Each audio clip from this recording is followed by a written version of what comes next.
It's a pleasure and an honor for me to be in Japan.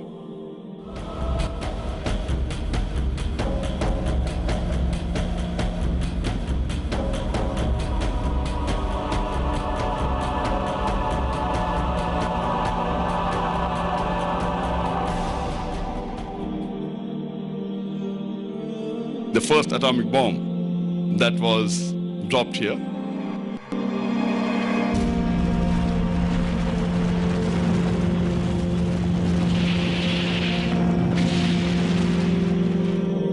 Which was one of the most inhuman acts that has been done in this world, according to me.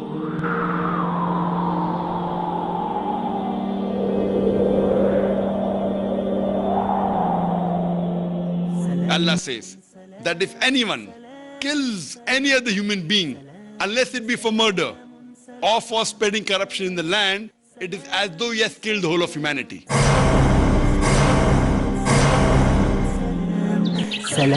Islam is religion of peace.